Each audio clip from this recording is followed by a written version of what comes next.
keep a confidence, and this is very important. This is very important if you're in a small group, that what's shared in the group stays in the group. You can be candid about a whole host of struggles. Job problems, marriage problems, trouble with a child, legal problems, financial problems, health challenges. Sadly, very few people have the kind of friendship where they can even be transparent about the hard stuff. But church should be a place where you have a group of people with whom you can be transparent and know that they have your back. Literally, in this case, they have your back. You know, they're in your corner, sharing, caring, praying together. Now, if you were here last Sunday morning, and that's the reason I told that story, by the way, just to help you know how marvelous it is to have people pray for you. If you were here last Sunday morning, you heard our Director of Discipleship, Michaela Tenney, give each of us homework at the end of her message. She asked each of us to consider whether Jesus was calling us to host a small group in our home, or facilitate a small group Bible study, either in our home or in someone else's home, or participate in a small group. So beginning this morning, you have an opportunity to turn in your homework. Did you find this in your bulletin this morning? We're going to be running this the next couple of weeks. You can turn this in either, well, the offering's going by now, but out in the foyer following service, or you can bring it back next week and turn it in through the offering then. You will be well supported if you step up to facilitate or host a small group. And we will contact you. As it mentions here, opportunities for training. You'll have that, and we'll continue to keep up with you as you lead or host a small group. I'm excited for everyone at First United Methodist to experience the kind of community that I do here through these two small groups that I'm a part of.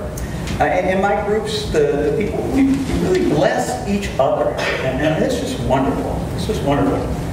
And as a church that is for its community, a church that is for Stuart, Dave, I see you got the shirt on today. Good for you.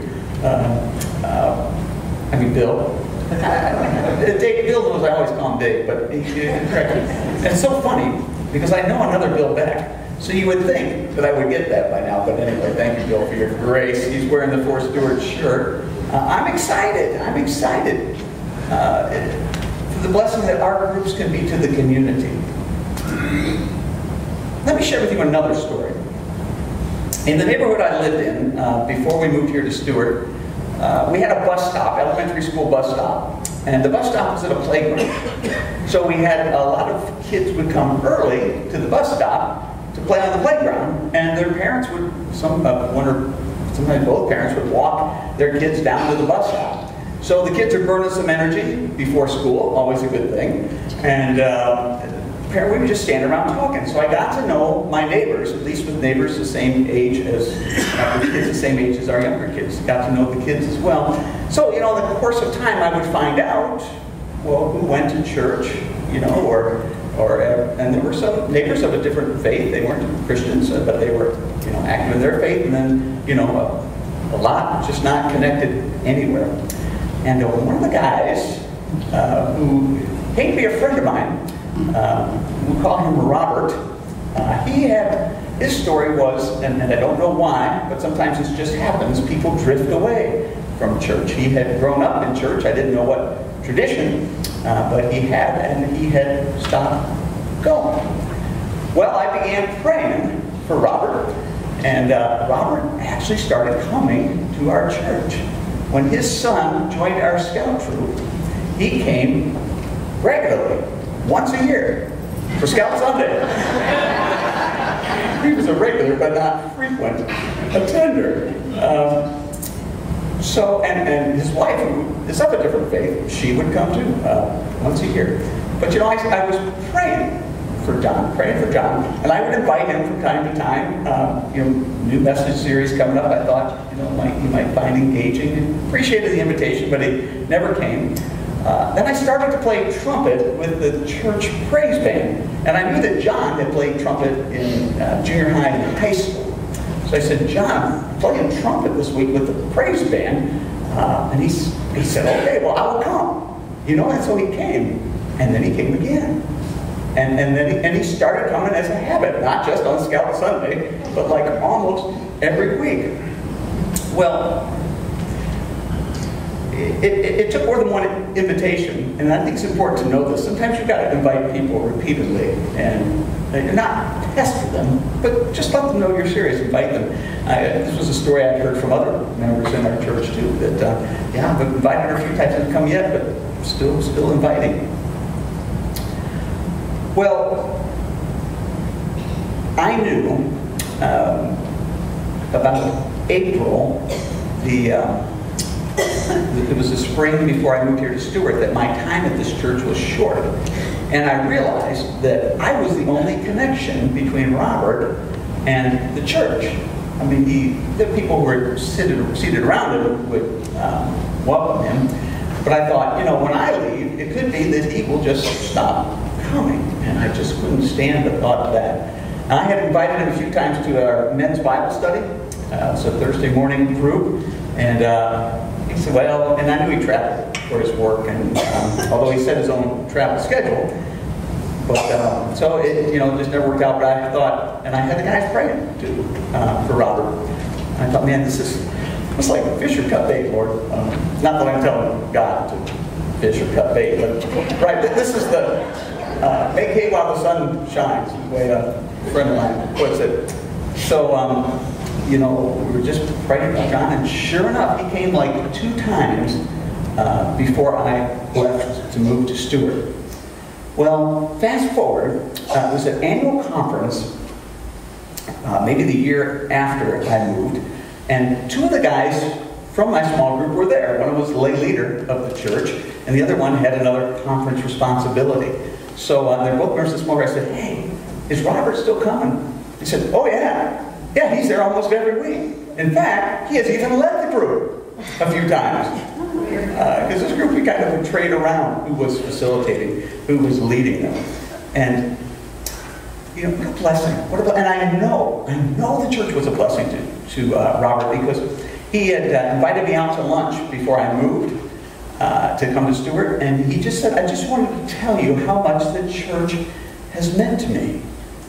He said, and this was unbeknownst to me, since going through some difficult things in my life, and things at church were just connecting with me, and I'm so grateful that I got reconnected to the church. And he said, I just want to thank you for your role in that. You know, when we're 1 year now, we've been talking about being for Stewart, right, for our community. And so far that has largely found expression in serving, which is a good and awesome thing. But I've been thinking a lot about how we can be for Stewart, for our community, just by virtue of sharing who we are and how God is blessing us together.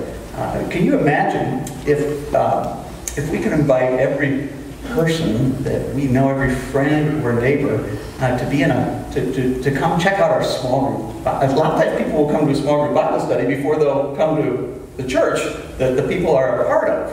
It's just that not everybody comes to church through the front door, right? There's these side doors, and that is one of them.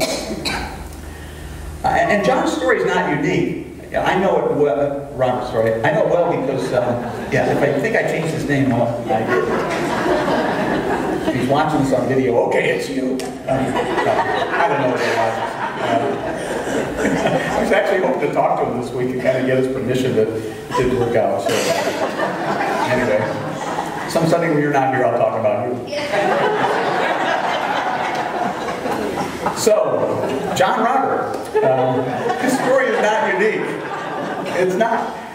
Because I would talk to other people in the church and they had the same experience. I remember baptizing a woman, and she said, oh yeah, Jane invited me. She invited me like 3 times before I came. Jane was a co-worker. And she said, I'm so glad I came. And so I baptized her, and boy, she was like a cornerstone of that church. So this really can happen over and over again. And I've seen the same phenomenon even in the last 2.5 years here at First United Methodist. And it gladdens my heart. And frankly, I just want more. Right? More of this good stuff. more opportunities to connect with Christ through a group of people that will embrace each other and also embrace the stranger.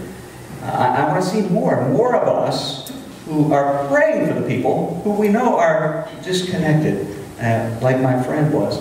More of us inviting people to become part of a group that will be a blessing to them. A group that they, in turn, will bless. But we will need groups to which we can invite our friend or neighbor.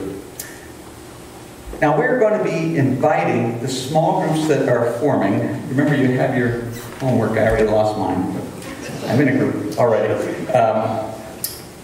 We're going to be inviting the small groups to engage, at least initially, in a Bible study around this book, Letters to the Church. This is a book written by a man named Francis Chan, who's a pastor and an author. Existing groups will have the option, if they choose, to join with this and engage in the same study. We're going to, kind of as a church together, be talking our way through this, through the messages. 3 weeks from today, February the 24th, I'm going to take the first chapter of the book and just preach from one of the passages that Francis has listed there. The author, by the way, was a successful megachurch pastor out in California, but he decided to leave that church, and it wasn't like he was disgraced or something. I made arrangements for someone else to lead it. But he talks some about his journey in that, which is fascinating. But the book appeals to me because he talks about, calls it Letters to the Church, and he talks about how the church today seems much different than what God intended the church to be. Just very different. And, while Francis Chan's journey isn't our journey, his voice seems to be a prophetic voice that challenges us to consider how we do church and how we are church together. I'd like us to view a 3-minute video in which Chan introduces Letters to the Church. If we can play that video.